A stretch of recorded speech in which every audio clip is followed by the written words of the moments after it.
Well, it's been almost a year since the move's release. I was gonna get it, but I don't believe that there's a reason to now. It would appear that most people don't really care for the move or motion control based games in general anymore. I wonder what prevented Sony from being successful with motion controls. The technology was there, and some would even argue that it was done better than Nintendo. So that can't be it. They started out with motion control based games for the casual market, so lack of casual games can't be it either. The majority of Sony's hardcore group didn't really care for motion controls, so there was really no need to put it into the hardcore games, but they still did so lack of hardcore game support also can't be the reason. I know there's a problem here somewhere, I just have to find it.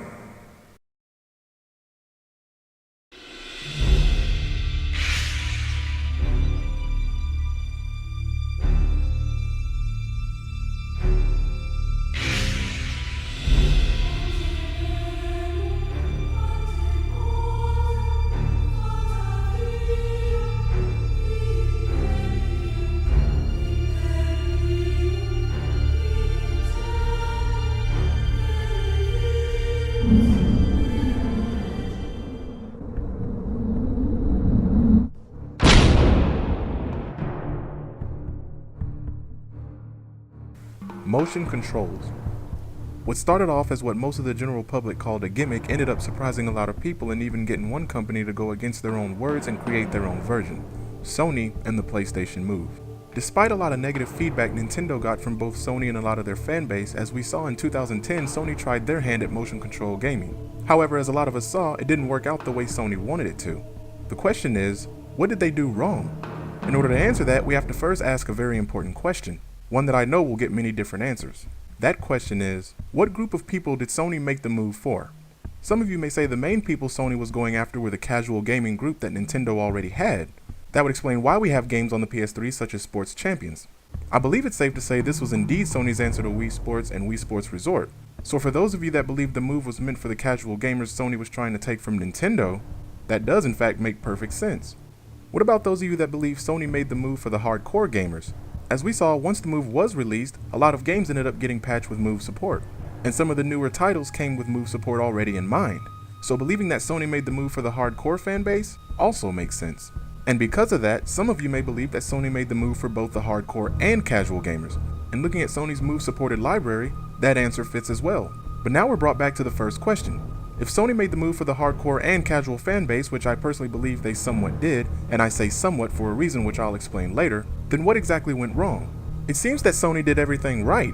They made a superior version of the Wiimote. They then made their own version of casual games like Sports Champions, while at the same time adding motion controls to their hardcore titles like Heavy Rain. So if all of these answers make sense and actually fit in some way, where did Sony go wrong? It would appear that when they made the move, they were looking out for everyone. Well, who's to say Sony did anything wrong? What if I were to say that Sony actually did everything right, just at the wrong time? If it's true that the move was meant for everyone, what took Sony up till 2010 to finally finish and release it? I think the answer to this question will tell us what prevented the move from being as successful as it could have truly been. To figure this out, we have to look at the events that happened leading up to now and pinpoint the exact moment something went wrong. And I believe it started before the Wii was released, or hell, even mentioned. So I'm going to create a timeline and see if we can find out when something went wrong and how it affects Sony today. It was said by many people that research for the move had started as early as 2001. Now I have no proof of this being true or false, so I'm going to leave it up to you guys to agree with this part or not. But if you're one to agree with this, then what do you believe made Sony stop development on it? If it's true they started in 2001, then the move should have been released long before 2010.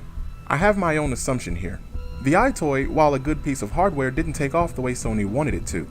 The move uses the EyeToy itself, so I would say that Sony figured since the EyeToy wasn't as successful as they wanted it to be, they assumed the motion control games would have the same outcome, thus making it pointless to continue development on what is now called the move.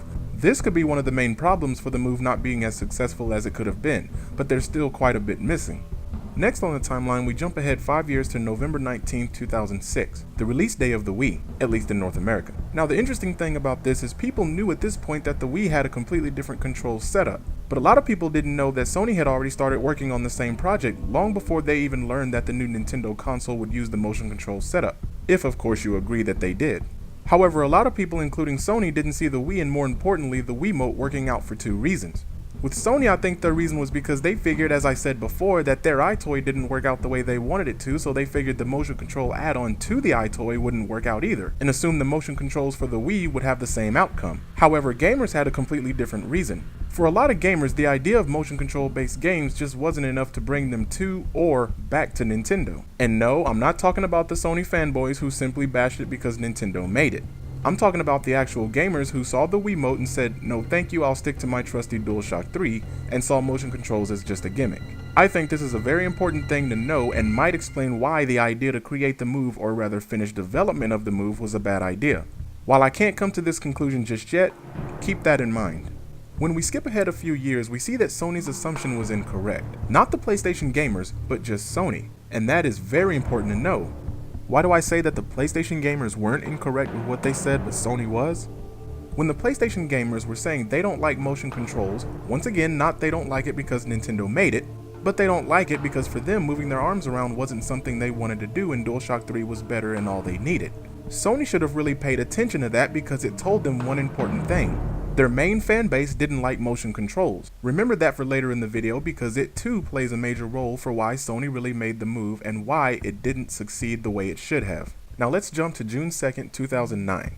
This was the day Sony revealed the PS Move in E3. However, something else interesting happened in this E3. Not only did Sony announce the PS Move, but Nintendo announced New Super Mario Bros. Wii. So what's so interesting about that, you ask? Well, how about this? Nintendo also for this E3 announced Metroid Other M. Are you guys seeing what's going on here? It seems that while Sony was saying, here is our version of motion controls, Nintendo was saying, we're going back to the old school approach for some of our games. Yes, Super Mario Galaxy 2 was also revealed in E3, but it seems that Nintendo was starting to care less about their motion control gimmick and more about the new old school gaming gimmick. Pretty interesting when you think about it. Sony was advertising motion controls, Nintendo was advertising retro gaming. Guys, I think this is also a very important thing to remember because it means at this point even Nintendo wasn't talking about their motion controls the way they did before. Is it possible that Nintendo knew at that point the motion control gimmick was starting to wear itself out? Just something to think about and may explain their actions.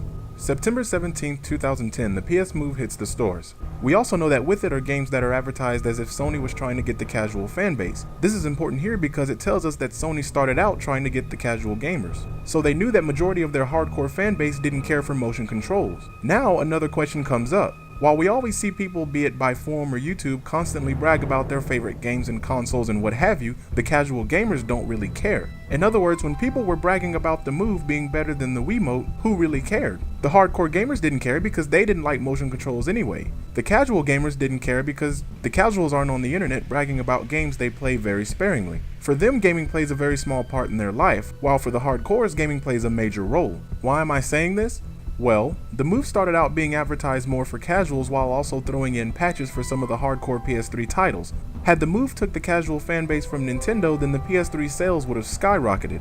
But it seems that this didn't happen, and most of the people, once again, be it forums or YouTube, that were talking about the Move were Sony's hardcore fanbase. So most of the people that bought the Move already owned PS3s. But as far as Sony knew, that fanbase didn't like motion controls. Now things are getting real confusing. A game like The Fight comes off as a hardcore casual game. What that means is the game is meant for the hardcore fanbase, but the hardcore fanbase will only play the game casually. It won't be played for hours and hours on end like a game such as Uncharted 2 was. How many casual gamers have you guys actually seen talking about the Move versus the hardcore gamers? I guarantee your answer will be more hardcore than casuals. So now we see that Sony was advertising casual games to the casual gamers, but the only people that seem to care come from Sony's hardcore fanbase. But the hardcore fanbase didn't like casual games. Are you guys starting to see the problem here? Let's put this puzzle together. Sony released a more advanced version of a gimmick that already began to slowly die out to an audience that didn't care much for it, be it hardcore or casual. So why did the Move not turn out as successful as it should have?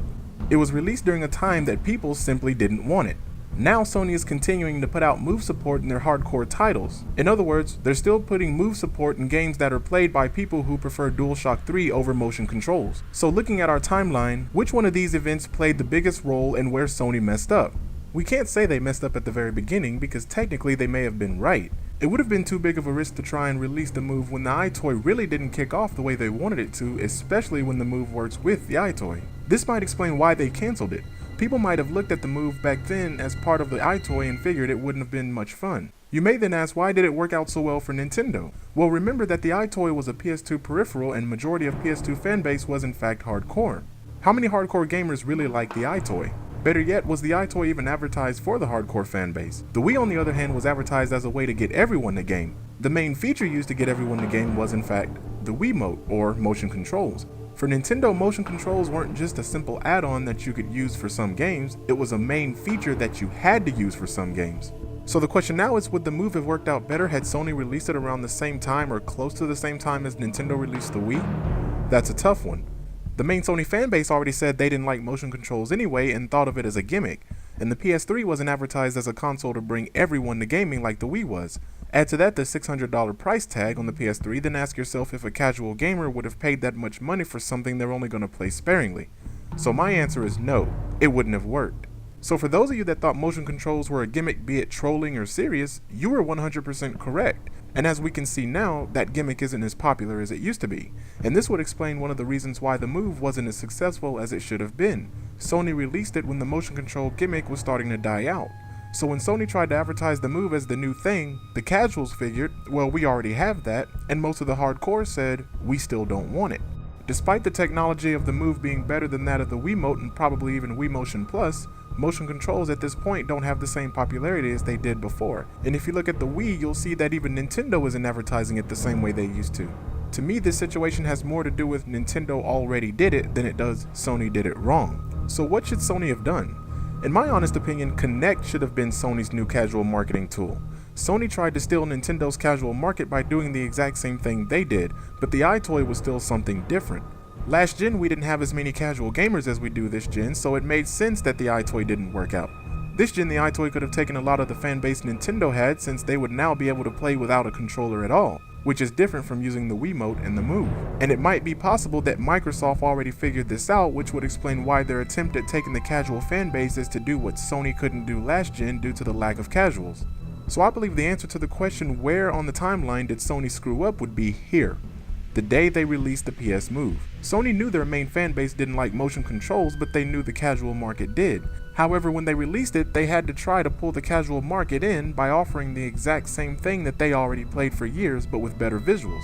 In my honest opinion, guys, 2010 was too late to try and advertise motion controls as a new thing, even if the technology was better. They released the Move too late. Add to that, as I said before, that the PS3 wasn't advertised as a console for everyone, and then ask yourself how Sony was going to pull that off. Now it seems they're trying to advertise the Move as the hardcore gamers version of the Wiimote, yet as I said once again, the hardcore gamers prefer DualShock 3. PS Move wasn't a bad idea, the timing was just all wrong. There's no surprise that motion controls were a gimmick used by Nintendo to bring in a new group of gamers. The surprise was actually how successful they were in doing so. Nintendo took a big risk and it paid off. Sony tried to take the same risk, believing that since it worked for Nintendo, it would work for them as well, and it didn't turn out that way. To me, Sony should have done what Microsoft did. Take the iToy and improve upon it. Microsoft could have made motion control games, but, and this is all my assumption, I think they may have known that the motion control gimmick was starting to die out. However, casual games weren't. So if they were going to try and get the casual market, doing what Nintendo did at this point would have been a bad idea. So they took Sony's idea from last gen and improved upon it. I believe if Sony did the same thing, they would have had a much better chance of bringing in the casual market. That's pretty much what I believe prevented the Move from being successful. Damn good product, but bad damn timing.